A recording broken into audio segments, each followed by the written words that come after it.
Em primeiro lugar, eu quero agradecer a Deus pela sua bondade, pela sua graça, como também pela sua infinita misericórdia. Agradecer ao Senhor porque Ele é bom e o seu favor dura de geração em geração. A sua mão estendida está sobre a nossa vida e nós glorificamos a Ele porque os seus feitos são visíveis e palpáveis diante de nós. Eu quero agradecer a Deus. Quero agradecer a Deus pela vida do pastor Sóstenes, pela vida da sua esposa, Deus abençoe, pela vida do Ministério Resgatai, Deus abençoe, a cada liderança, a cada irmão, a cada irmã que aqui se encontra. Eu conheci o pastor Sóstenes, Deus, Ele cria situações para nos apresentar pessoas, para criarmos vínculos, e este vínculo, ele possa estar perdurando, independente que estejamos juntos todos os dias. E assim foi com o pastor, e sempre que a gente tem a oportunidade, a gente se fala, e eu quero agradecer a Deus pela sua vida, pastor, quero agradecer a Deus pela sua família, como também pela vida desta igreja. Deus abençoe, em nome de Jesus. Trago um abraço da minha esposa para todas as irmãs, ela não pôde vir, eu expliquei ao pastor Sóstenes, ela está em outro evento, e aí a gente nos dividimos, e um evento para a família, geralmente, rotineiramente, ela sempre me acompanha, mas nos eventos de família, ela sempre faz um esforço para estar presente, porque é bom você falar de família com a sua família presente. Mas, infelizmente, caiu dentro de uma programação onde tivemos que nos dividirmos, e ela não pôde chegar. Acredito que o meu filho deva estar chegando, ele está vindo do trabalho, mas disse, já estou perto, pai, estou quase chegando por aí. Eu digo, tá bom, venha-se embora para cá, para a gente adorar Jesus juntos, em nome do Senhor dos Exércitos. E é um prazer eu rever aqui o professor da minha filha, que disseram, quando eu cheguei aqui, lá no colégio, já diziam, pai, ela dizia, pai, os alunos dizem que o meu professor é o seu irmão. E quando eu cheguei aqui, que eu botei... E quando eu cheguei aqui, que eu entrei para a sala de intercessão, a irmã olhou para mim e disse, eu pensei que era o senhor que estava louvando. Eu digo, eu não acredito, não. Até aqui, Jesus. E eu já mandei para ela uma filmagem, eu já gravei, mandei para ela, disse, meu professor, pai. Deus abençoe, professor, Deus abençoe, que cuidou muito bem da minha filha, enquanto esteve aos seus cuidados. Deus abençoe, em nome de Jesus. E ela disse, o seu irmão, né, pai? Eu disse, é o meu irmão, ele está aqui adorando a Jesus. Que maravilha. Então, irmão, daqui a pouco vai chegar meu filho aí, que é a minha cara. E é a cara do nosso irmão. Então já não seremos dois, já seremos três. Eita glória, que maravilha. Daqui a pouco ele vai chegar e eu vou querer bater uma foto, eu, ele e o senhor. A gente vai juntar aqui, gêmeos, viu? Pois bem, que maravilha. Eu quero agradecer. Quero agradecer a Deus pela sua vida, professor, em nome de Jesus. Eu quero agradecer, muito atencioso, quando a gente ia lá, para saber como é que estava, acompanhar, ver as notas e tal, e muito, muito atencioso. Deus abençoe. Meus irmãos, quantos trouxeram Bíblia? Diga glória para Jesus. Quantos vieram ouvir a palavra do Senhor também? Diga glória para Jesus. Pois bem, olhe para cá. O culto se divide em 3 momentos. O primeiro momento é o momento da adoração. E essa adoração, ela se divide em 2 partes.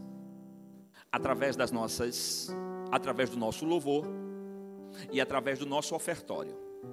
Porque quando a gente oferta, a gente também adora ao Senhor.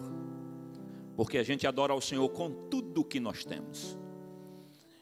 E o momento do louvor e o momento do ofertório, o momento das orações que antecederam este momento, que é o momento da palavra.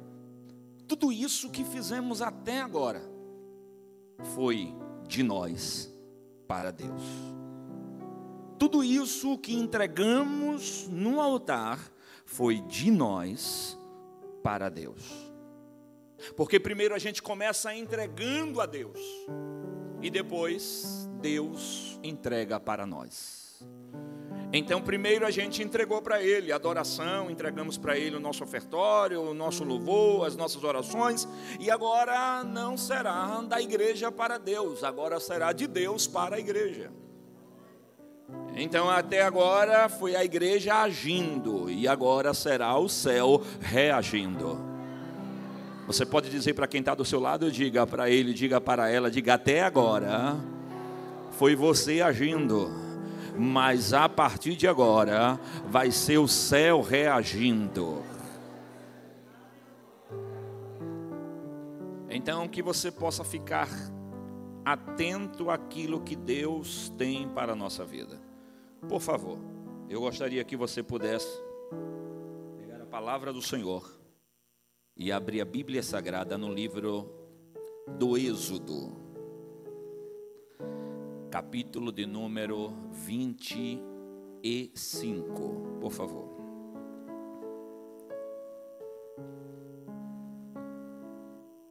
Por favor.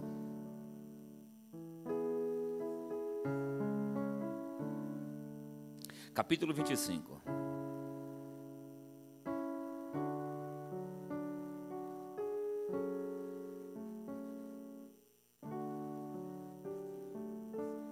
Capítulo 25, Êxodo capítulo 25.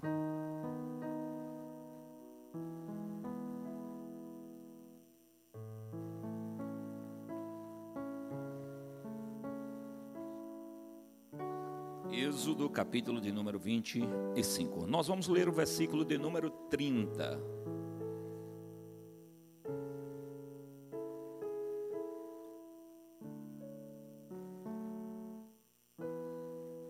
Nós vamos ler o versículo 30. Diz assim a palavra do Senhor: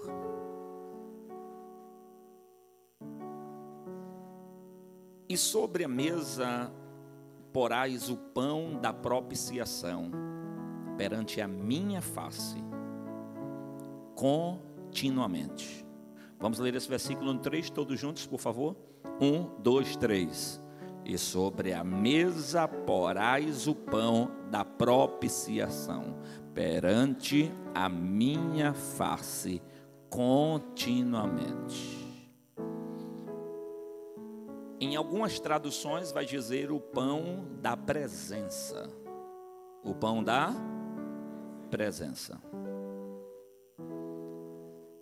Antes de a gente entrar na mensagem, eu gostaria de iniciar com algumas perguntas.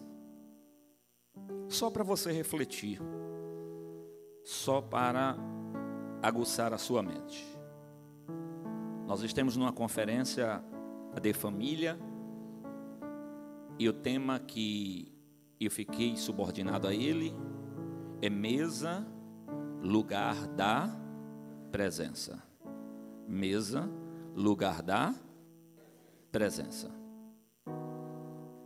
Qual a ligação que a mesa tem com a presença? Essa é a primeira pergunta. A segunda pergunta: qual a finalidade principal da mesa? Na mente de algumas pessoas, a finalidade da mesa é para fazer refeições. Mas na mente de Deus, qual a finalidade da mesa? Em terceiro lugar, o que podemos aprender com a figura da mesa? E em quarto lugar, qual a importância dela no ambiente familiar? Eu ouvi aqui o líder de casais falar que mesa serve para a gente se alimentar, serve para a gente assinar papéis, serve para a gente contar dinheiro, serve para a gente... Mas, biblicamente, qual a finalidade dela no ambiente familiar? O texto que agora nós lemos, ele está inserido dentro de um contexto. E este contexto foi a libertação de Israel. Israel, ele entra no cativeiro como convidado, e depois que ele entra no Egito como convidado, eles passaram a ser escravos. Porque o pecado, ele começa convidando e depois ele nos escraviza. E a Bíblia vai dizer que Deus vai se utilizar de Moisés, para através da vida de Moisés, viesse libertação para Israel. Israel e Deus vai se utilizar de Moisés em um tempo sombrio da vida de Israel. Em um tempo de cativeiro, em um tempo de opressão e em um tempo de perda de identidade.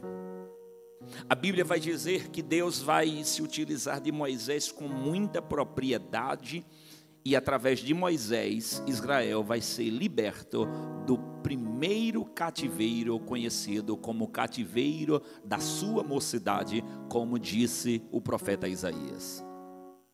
E durante a sua peregrinação no deserto, Deus marca o segundo encontro com Moisés, porque o primeiro encontro foi para se utilizar da vida dele para libertar o seu povo. E o primeiro encontro que Deus marca com Moisés foi para chamar ele para um particular. Só que agora Deus não queria que Moisés libertasse ninguém. Deus queria que Moisés construísse o tabernáculo. E na construção do tabernáculo, conhecido como a casa de Deus, Deus vai dar a Moisés o direcionamento, como ele teria que agir, o que ele teria que fazer, as coisas que ele teria que colocar dentro do tabernáculo. E é interessante que nessa construção Deus inicia falando com Moisés o que ele deveria priorizar nessa construção. E a primeira coisa que Moisés deveria priorizar nessa construção foi a arca. Se você ler comigo, por favor, leia comigo o capítulo de número 24, veja isto nesta noite, por favor. Capítulo de número, Êxodo, capítulo de número 24, versículo 1, versículo 2, olha o que diz o texto. Depois disse a Moisés, sobe ao monte, tu e Arão, Nabate e Abiú, e 70 dos anciões de Israel, e inclinai-vos de longe, e só Moisés se chegará ao Senhor, mas eles não se cheguem, nem o povo suba com ele. Capítulo de número 24, versículo de número 9, capítulo de número 24, versículo de número 13. E levantou-se Moisés com Josué, seu servidor, e subiu Moisés ao monte de Deus. E subiu Moisés ao monte de Deus. Deus convida Moisés e pede para ele subir ao monte de Deus. Por quê? Porque Deus precisava dar algumas instruções a Moisés acerca daquilo que ele queria para a construção do tabernáculo, para a construção da sua casa. Então, capítulo de número 25, por favor, observe isso, livro do Êxodo, capítulo de número 25, versículo de número 1, olha só o que diz o texto. Então falou o Senhor a Moisés, dizendo: fala aos filhos de Israel que me traga uma oferta alçada, e todo homem cujo coração se mover voluntariamente, dele tomarei a minha oferta alçada. Perceba, se você ler o versículo de número 9, capítulo 25 do livro do Êxodo, o texto vai dizer o seguinte: conforme tudo o que eu te mostrar para modelo do tabernáculo e para modelo de todos os seus móveis, assim mesmo farei. Então Deus está dizendo para Moisés: Moisés, eu vou te mostrar o modelo dos móveis que eu quero dentro da minha casa. Então Deus vai começar dizendo a Moisés qual seria o posicionamento. Primeiro move, segundo move, terceiro move. Como é que seria esse posicionamento? Primeiro move, capítulo de número 25, versículo de número 10. Também farão uma arca de madeira de cetim. O seu comprimento será de 2 côvados e meio, e a sua largura de 1 côvado e meio, e de 1 côvado e meio a sua altura. Perceba, qual é a primeira mobília que Deus vai pedir para colocar dentro da casa? A arca. Qual é a primeira mobília que Deus vai pedir para colocar dentro da casa dele? A arca. Mais uma vez, qual é a primeira mobília que Deus vai pedir para colocar dentro da casa dele? A arca. Mas qual foi a segunda mobília depois da arca? Porque a arca representa a presença de Deus, porque ela levava 3 coisas. Dentro da arca existia 3 coisas: o maná num pote, o maná que caiu do céu enquanto o povo peregrinava no deserto, a vara de Arão que floresceu e as 2 tábuas de pedra, o decálogo que Deus deu a Moisés quando ele estava no monte. Então a arca representava a presença de Deus. O que vai primeiro ter dentro da casa de Deus? A presença de Deus. Por favor, diga assim comigo: a presença de Deus foi a primeira coisa que Deus quis dentro da casa. Qual foi a primeira coisa que Deus quis dentro da casa? A presença de Deus. Qual foi a primeira coisa que Deus quis dentro da casa? A presença de Deus, porque a arca representava a presença de Deus. A segunda coisa que Deus vai mandar colocar dentro da casa é interessante. Por favor, capítulo de número 25. Porque depois da arca, ele manda fazer o propiciatório, que era tampa de ouro para cobrir a caixa de madeira forrada por ouro, que representava a presença de Deus. Mas no versículo de número 23, olha o que Deus manda fazer. Versículo 23, a segunda coisa: também farás uma mesa. Também farás uma mesa. O que é que Deus manda fazer? Mesa. A primeira coisa que Deus manda fazer, arca. Arca representava o quê? A presença de Deus. Mas a segunda coisa que Deus mandou botar dentro da casa, mesa. Então perceba que presença e mesa tem tudo a ver com o que Deus tem para a nossa vida. Olhe para quem está do seu lado e diga: presença e mesa. Mesa e presença tem tudo a ver com o que Deus tem para a nossa vida. Deus primeiro manda colocar a arca, que representa a presença. Depois Deus manda colocar a mesa. E se você perceber, a mesa que Deus vai mandar Moisés colocar foi uma mesa na medida da mesa que nós temos, na altura, na largura, no tamanho, semelhante a que nós temos. E por que Deus vai dar a Moisés as medidas exatas? É interessante isso, porque Moisés tinha saído da onde? Do Egito. Repete comigo: Moisés tinha saído do Egito. Moisés tinha sido ensinado aonde? No Egito. Moisés tinha sido doutrinado aonde? No Egito. Moisés cresceu aonde? No Egito. Então Moisés conhecia tudo do Egito. E as primeiras mesas nos tempos antigos que existiram foi no Egito. Só que a mesa que existia no tempo antigo do Egito não servia para se alimentar, servia só para assinar papéis, servia só para leitura. Então as mesas do Egito eram as mesas altas, onde as pessoas apoiavam as coisas, e Moisés estava acostumado a ver esse tipo de mesa. Só que a mesa que Deus quer que Moisés faça para dentro da sua casa era uma mesa diferente, que não serviria só para apoiar, serviria para comunhão, para compartilhar, para crescimento, para ele glorificar o nome dele naquele ambiente. Oh glória, oh glória. Quando a gente olha esse texto, a gente vai aprender muita coisa na noite de hoje. Porque o primeiro móvel que Deus manda fazer foi uma arca, e o segundo móvel que Deus manda fazer foi uma mesa.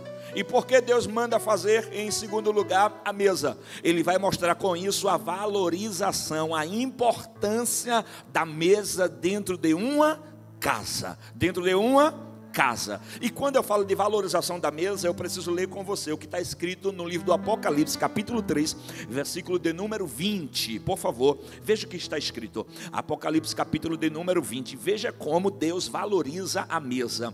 Veja só, Apocalipse, capítulo de número 3, versículo de número 20. Olha só o que diz o texto, por favor. Eis que estou à porta aí. Eis que estou à porta aí. Bato. Se alguém ouvir a minha voz e abrir a porta, entrarei em sua casa e com ele cearei e ele comigo. Aonde é que se ceia? Na mesa. Aonde é que se ceia? na mesa. Deus está dizendo para esta igreja do Apocalipse, através da boca de João: João, eu estou fora, João, avisa a igreja que eu quero entrar, mas o primeiro lugar que eu vou é aonde tem a mesa. O primeiro ambiente que eu quero ir é aonde tem a mesa. O primeiro lugar que eu quero utilizar, fazer, realizar dentro da casa deles é a mesa. Então olha para o seu irmão e diga: se Deus valoriza a mesa, você não pode descartar a mesa. Não, diga para quem está do seu lado, diga: se Deus valoriza a mesa, você não pode descartar a mesa. Estamos em meio a uma sociedade chamada de uma sociedade pós-moderna, que a questão da mesa está ficando um pouco para trás, pela correria do dia a dia, é bem verdade, e também por algo chamado smartphone, ou iPhone, como queira, aonde cada um faz o seu prato lá na cozinha e vai para o ambiente que mais ele se agrada, e muitas das vezes a mesa está ficando de lado. E ainda eu me lembro da minha mãe, pois já dorme no Senhor, mas eu ainda me lembro da minha mãe, quando eu morava na sua casa, que as refeições, quando dava 6 horas, não era 6:01, era 18 horas, a comida estava na mesa e todos estavam reunidos na mesa para comer às 18 horas.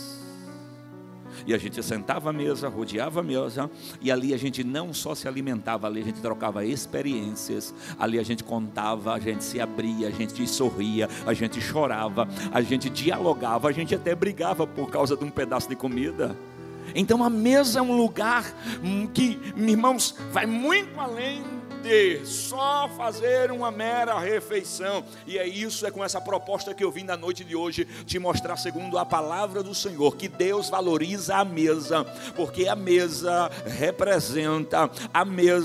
tem uma representatividade enorme dentro de uma casa, no meio de uma família. E é sobre isso que eu quero falar com vocês na noite de hoje. A mesa, ela é muito mais, vai muito mais além do que um móvel decorativo ou um móvel onde a gente vai se alimentar.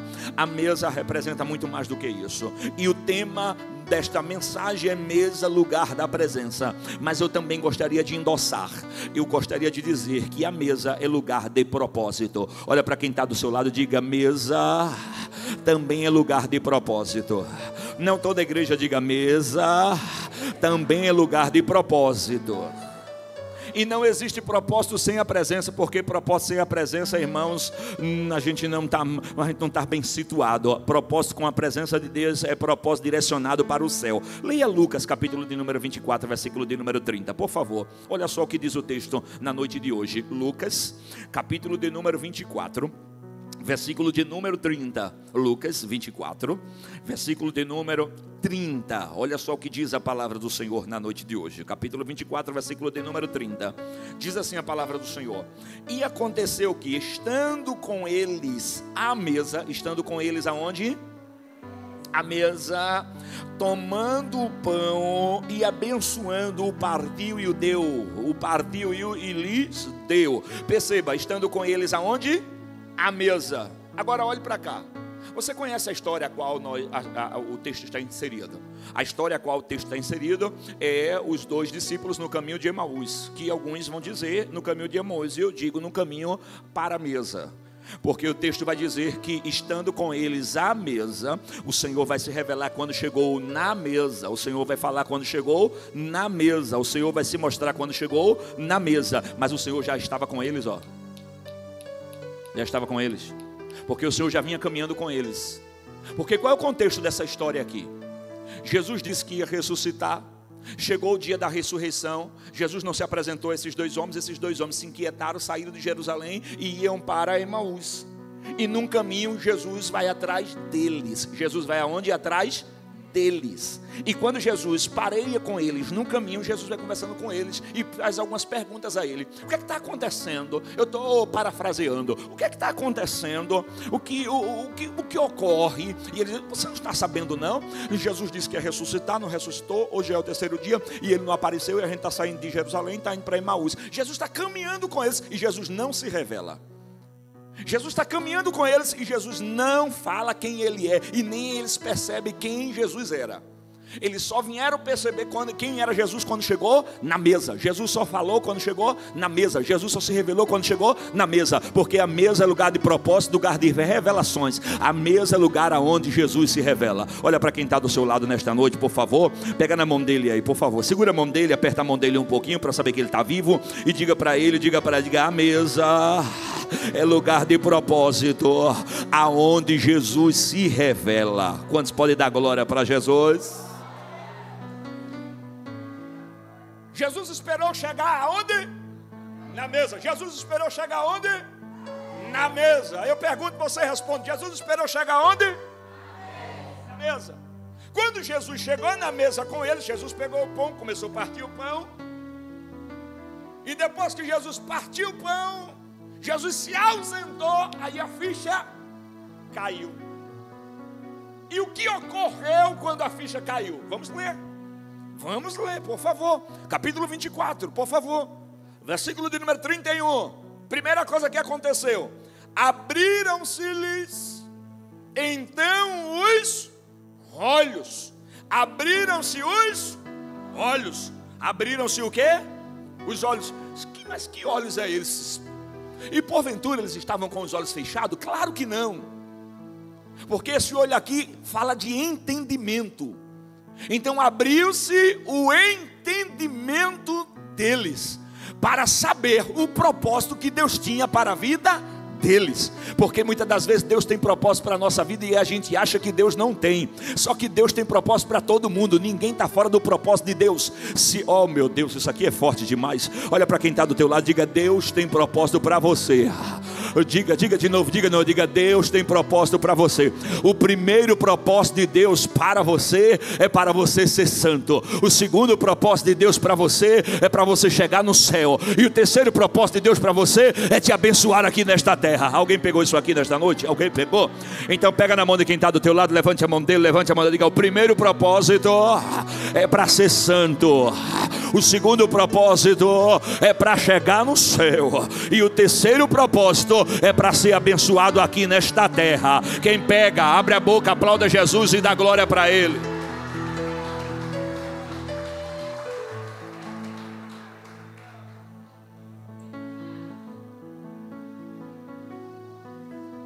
A mesa é lugar de propósito.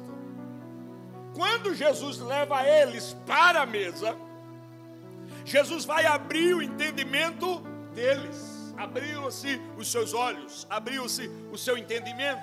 Só que após abrir o entendimento, olha o que o texto vai dizer, subsequente, capítulo de número 24, versículo subsequente: disseram um para o outro: porventura não ardia em nós o nosso coração? O que ardia neles? O coração. O que era que ardia neles? O coração. Porque quem vive sem propósito, o coração não arde. Mas quem vive por propósito, o coração, ele começa a arder. Oh glória! Quando você, irmãos, quando você não sentir um ardor no teu coração, é porque está faltando propósito. Porque quem tem propósito para viver, o coração arde, o coração pulsa, o coração impulsiona. Não adianta nada se opor, se levantar, ficar na frente. Quem tem propósito, o coração arde. Quando o coração arde, sai da frente, porque nada nem ninguém vai me parar. Você pode levantar o dedo de profeta, de profetisa, aponta para quem está do teu lado nesta noite e diga para ele, diga para ela, diga: quem vive por propósito, diga: o seu coração arde, diga: arde pelo Senhor, arde pela sua obra, arde pela sua família, arde pela sua casa, e nada nem ninguém vai tirar esse ardor. Alguém está pegando essa palavra? Adore a Ele aqui neste lugar. Coração deles, que não ardia mais, passou a arder, por causa do propósito que foi gerado depois que Jesus abriu o entendimento. Porque muitas das vezes Jesus precisa primeiro abrir o nosso entendimento para depois gerar o propósito dentro do nosso coração e fazer ele arder.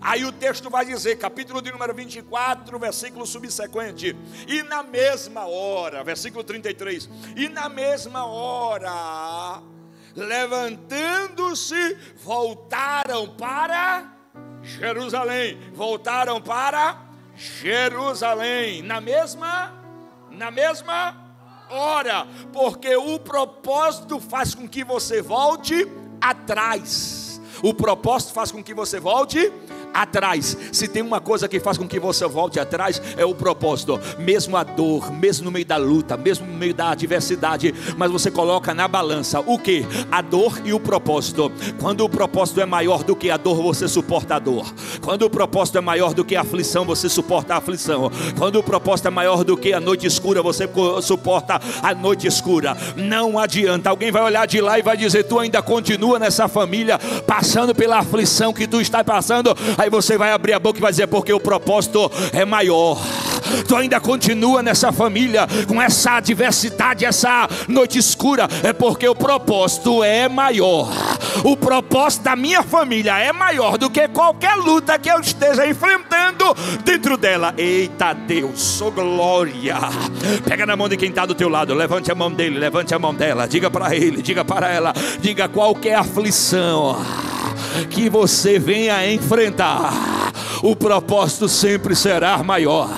Diga: se for preciso, retroceda, volte atrás, mas não abra mão do propósito, porque o propósito é maior do que a dor, do que a luta, do que a adversidade. Alguém pega, levante a mão dele, levante a mão dela, abre a boca e já dá 2 glórias para Jesus.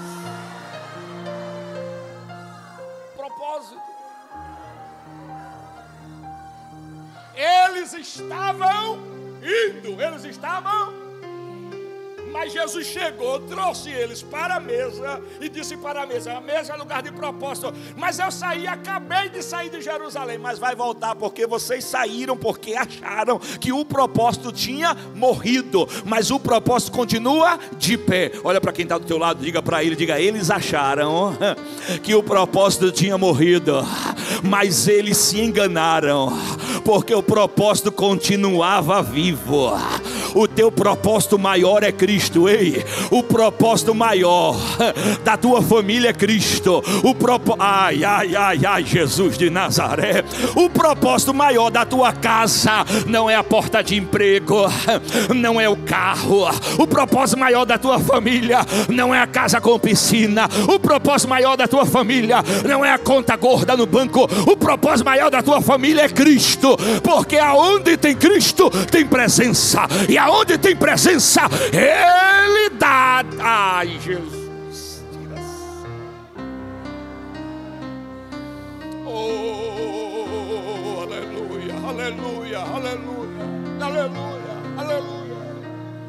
Quando a razão da nossa vida é Cristo, nós entendemos que os nossos propósitos não morrerão.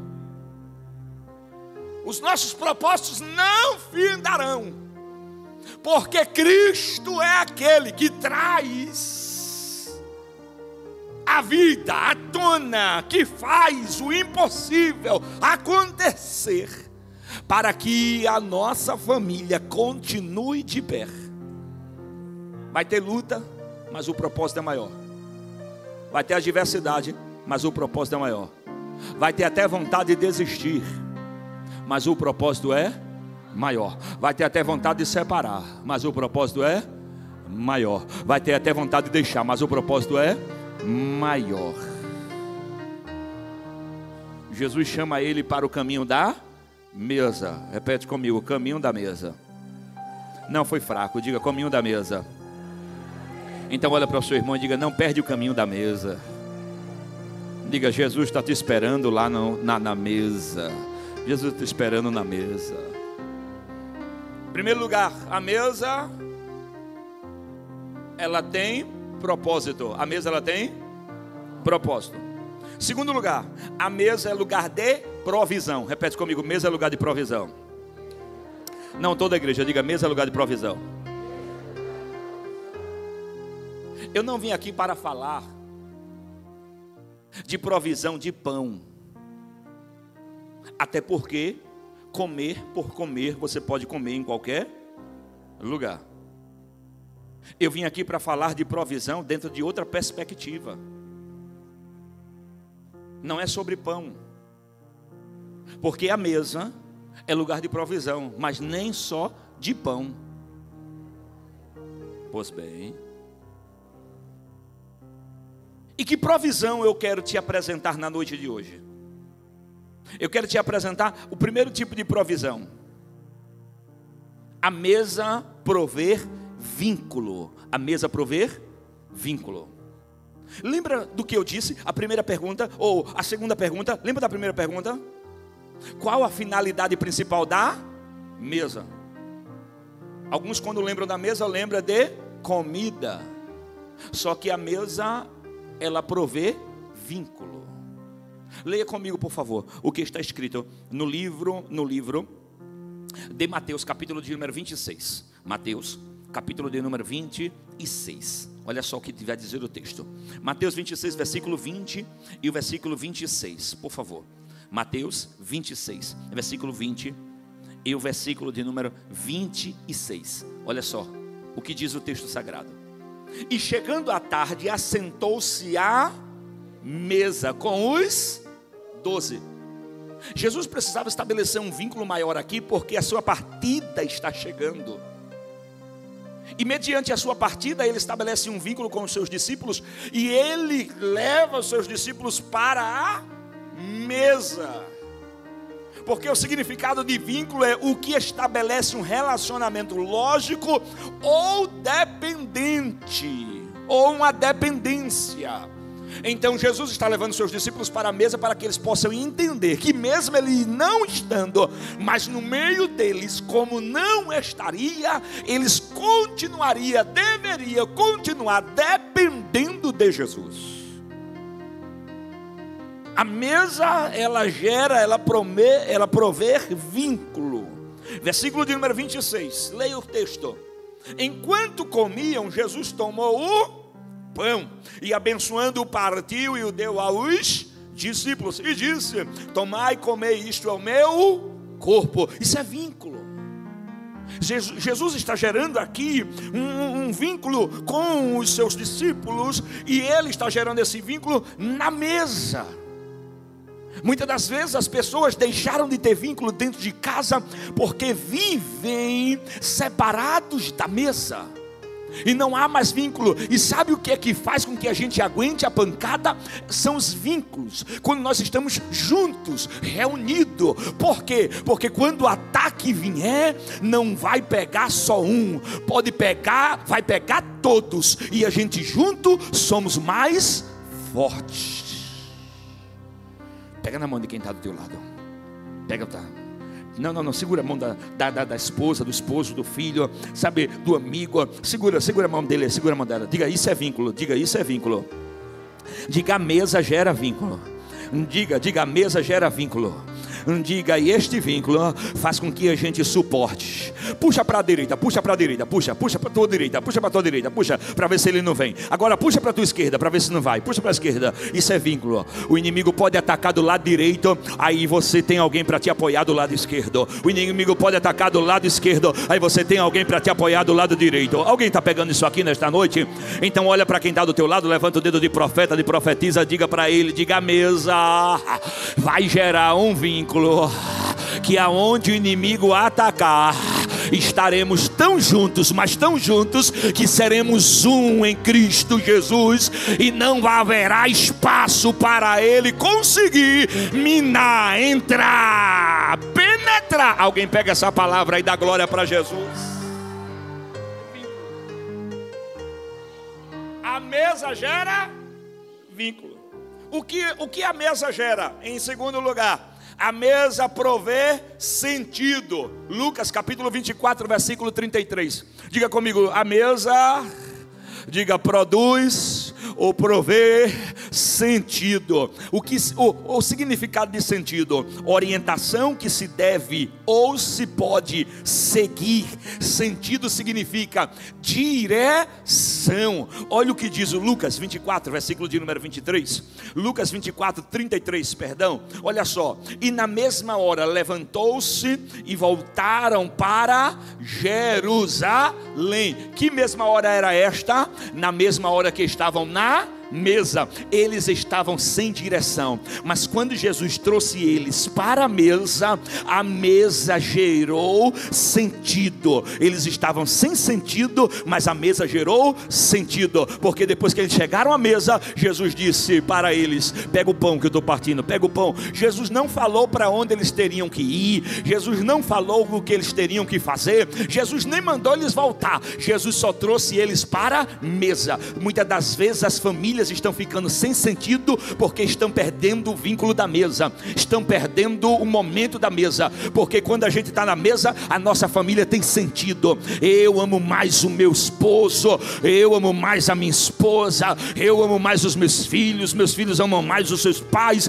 porque a mesa gera sentido. Oh meu Deus, eu preciso liberar isso aqui, porque isto é muito forte. Olha para quem está do teu lado e diga: o inimigo quer separar da mesa, porque, diga, o inimigo quer tirar da mesa, porque tirando da mesa, a família perdeu o sentido.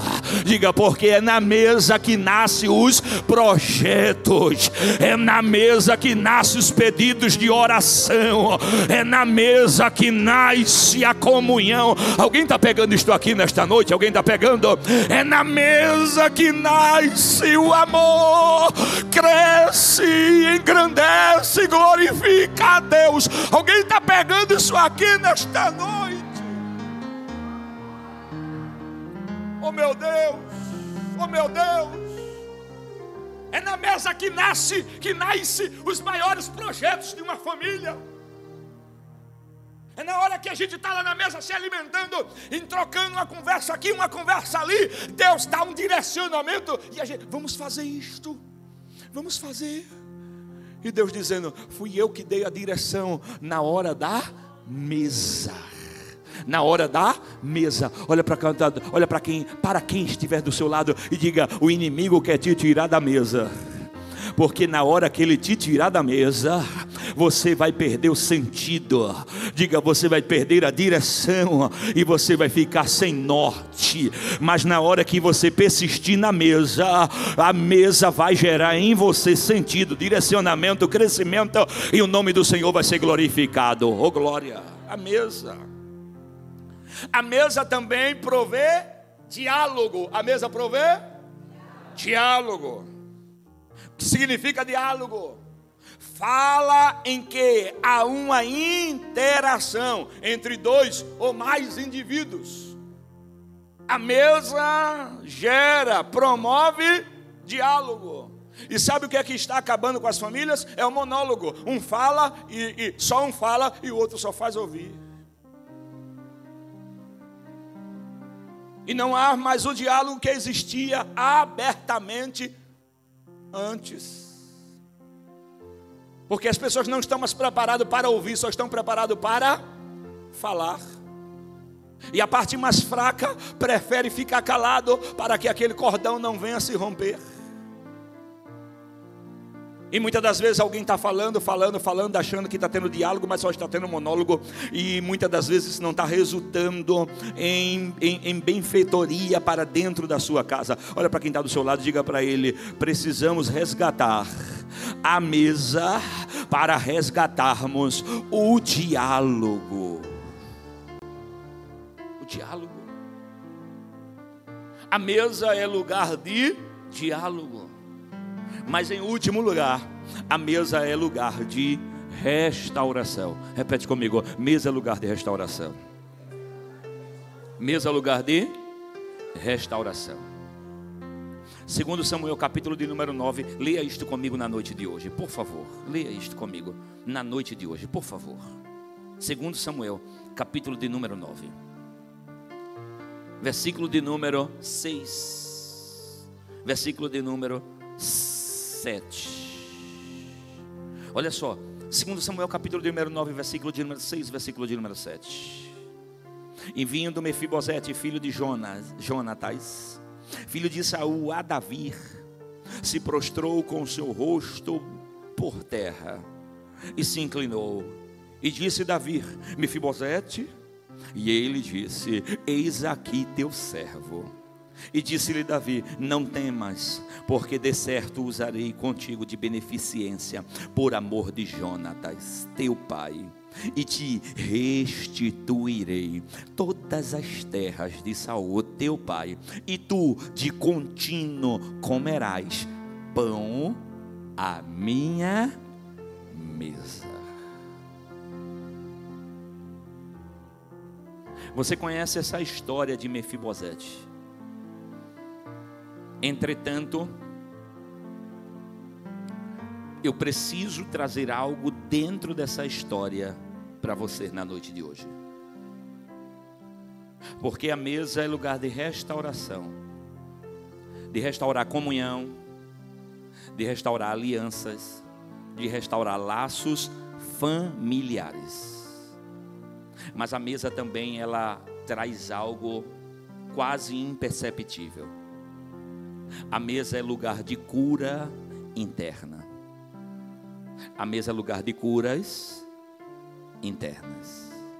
Se você lê o texto, Mefibosete estava tão ferido, mas tão ferido, que quando ele chegou diante de Davi, a expressão que ele usou para Davi foi: eu sou um cão morto.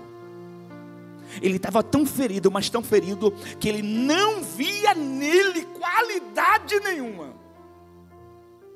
Porque as feridas da vida nos humilham. As feridas abertas na nossa alma nos deixa sem perspectiva de enxergar em nós o que Deus enxergou. E muitas das vezes existem feridas abertas dentro de nós, mas tão terríveis, que tem nos machucado há anos.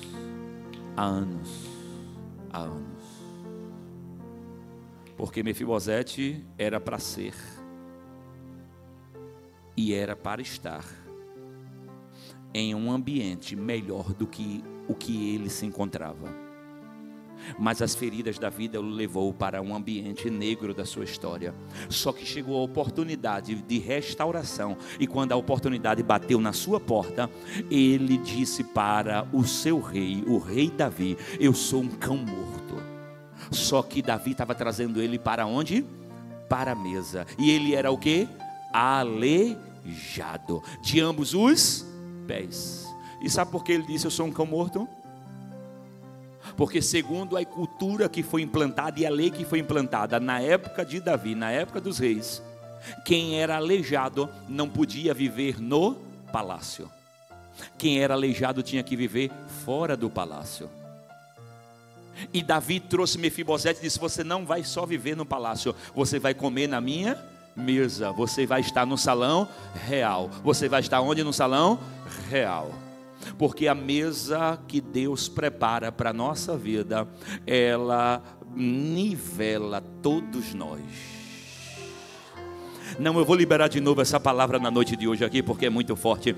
A mesa que Deus prepara para nós, ela nos nivela. Aqui não tem maior, aqui não tem menor, aqui não tem quem é aleijado, aqui não tem quem é coxo, aqui não tem quem é manco, aqui não tem quem é maior pecador, menor pecador. A mesa de Cristo nos nivela.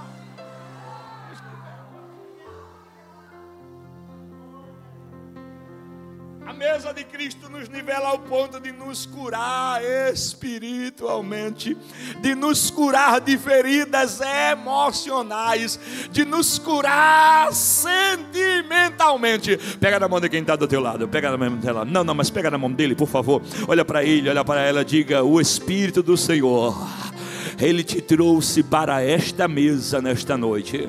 Diga: para este banquete nesta noite, para curar feridas emocionais, feridas espirituais, te curar na mesa dele. Oh, aleluia, aleluia. E para encerrar, a mesa é lugar de dignidade. Sabe por que Davi trouxe Mefibosete para a mesa e não disse: bota ele no quartinho aí, está no palácio, já está de bom tamanho comparado para onde ele estava. Está dentro do palácio, já está ótimo da onde ele saiu. Coloca, não, Davi disse: traga ele para a mesa. Eu quero ele na mesa, porque a mesa dá dignidade. Oh glória, a mesa dignidade. dignifica, oh glória. Aí olha Davi, capítulo de número 9, lê isto aqui por favor, capítulo de número 9, versículo de número, não, leia isto aqui, versículo de número 9, capítulo 9, versículo 8, então chamou Davi a Ziba, moço de Saul, e disse-lhe, tudo que pertencia a Saul e de toda a sua casa tenho dado ao filho de teu Senhor. Trabalhai, pois, a terra, tu e teus filhos e teu servo, e recolherás os frutos, para que o filho de teu Senhor tenha pão que coma. Oh, glória seja dada para Jesus. Diga para quem está do seu lado, diga a mesa. Diga, traz dignidade.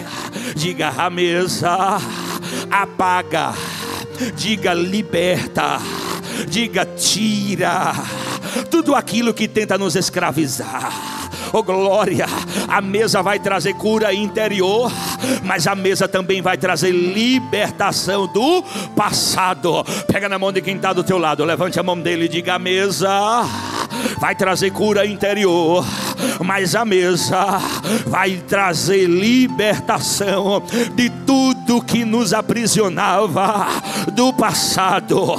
O passado pode agir como uma prisão e nos prender na amargura, no ressentimento, na culpa. Mas eu gosto da expressão de Isaías capítulo 43, versículo de número 18. Isaías profetiza e diz o seguinte, capítulo 43, versículo de número 18. Olha o que Isaías disse: não vos lembreis das coisas passadas, nem considereis as antigas. Eis que farei uma coisa nova, e agora sairá a luz, porventura não a sabereis. Eis que porei um caminho no deserto e rio no ermo. Pega na mão de quem está do teu lado, segura a mão dele, segura a mão dela, olha para ele, olha para ela e diga: não permita, não libera, diga: não permita que os assombros do passado atrapalhem o teu presente.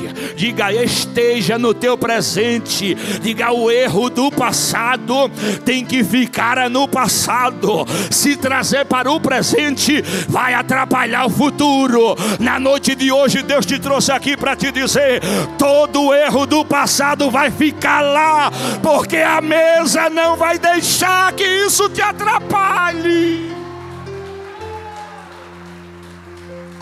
Oh meu Deus, oh meu Deus, oh meu Jesus. Pastor Sóstenes, se eu puder pedir para a igreja ficar de pé, por favor, fique de pé nesta noite. Fique de pé nesta noite. Segure na mão de quem está do seu lado, por favor. Segure na mão de quem está do seu lado, por favor. Segure na mão dele, segure na mão dela. Diga para ele todas as vezes. Não, foi fraco. Diga: todas as vezes que você deixar. Diga: que você trazer. Diga: que você trouxer. Diga: o teu passado para o teu presente, você vai estar fadado ao fracasso. Diga: você não terá um futuro que Deus tem para a tua vida. Diga: se o passado fosse bom, continuaria no presente. Diga: está na hora de dizer: eu era um cão morto, mas agora eu não sou mais, porque agora eu estou no palácio, agora eu estou na mesa. E a mesa é lugar de dignidade. A mesa não é lugar de cão morto. A mesa é lugar de príncipe. A mesa é lugar de princesa. A mesa é lugar de transformação. Cadê? Cadê as princesas? Cadê os príncipes de Jeová? Abre a boca para adorar. Abre a boca para adorar. Adore a Ele aqui nesta noite. Oh meu Deus, oh meu Deus. Aramanda caia suribianda revácia arigtergador sahamácia. Oh meu Deus, oh meu Jesus. Olha para quem está do teu lado e diga para ele, diga: sempre haverá.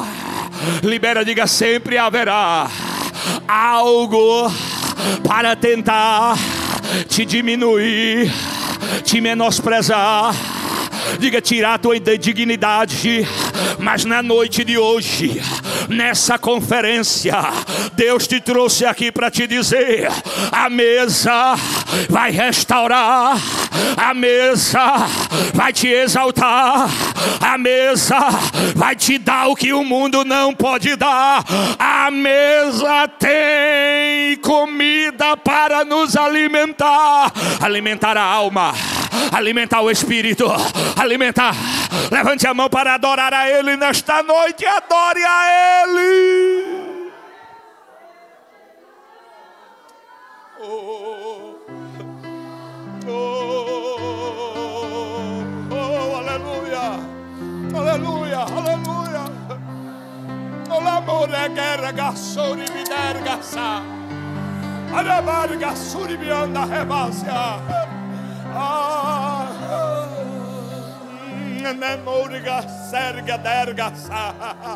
Oh meu Deus, oh meu Deus, oh meu Deus.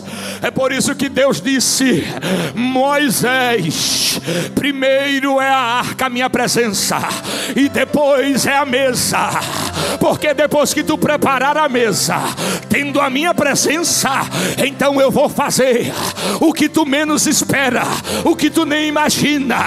Te prepara, porque o que Deus vai fazer depois, após essa conferência, será algo surpreendente. Oh meu Deus, agora você vai levantar a mão dele, e agora você vai levantar a mão dela, e você vai dizer, e você vai adorar, e você vai glorificar. Então pode adorar, então pode adorar a Ele. Aquilo que parecia impossível, aquilo que parecia não ter saída, meu Deus, aquilo que parecia ser minha morte, mas Jesus mudou minha sorte. Só quem é o milagre, só quem é o milagre, levante a mão e adore a Ele. Aquilo que parecia impossível, aquilo que parecia não ter saída,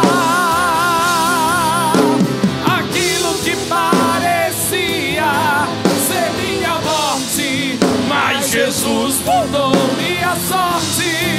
Sou um milagre, estou aqui. Nunca houve noite que pudesse impedir o nascer do sol e a esperança, e não há problemas que possa impedir as mãos de Jesus pra te ajudar. Nunca houve noite que pudesse impedir o nascer do sol e a esperança, e não há problemas que possa impedir as mãos de Jesus pra te ajudar. Haverá um milagre na mesa dentro de mim, vem descendo o rio pra me dar a vida, e esse rio que emana lá da cruz, do lado de Jesus. Haverá um milagre dentro de mim, vem descendo o rio pra me dar a vida, esse rio que emana lá da cruz, do lado de Jesus. Se você sabe, jogue a mão lá em cima e adora. Aquilo que parecia impossível, aquilo que parecia não ter saída, aquilo que parecia ser minha morte, mas Jesus mudou minha sorte. Sou um milagre, estou aqui. Aquilo que parecia impossível,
parecia ser minha morte, mas Jesus mudou minha sorte. Sou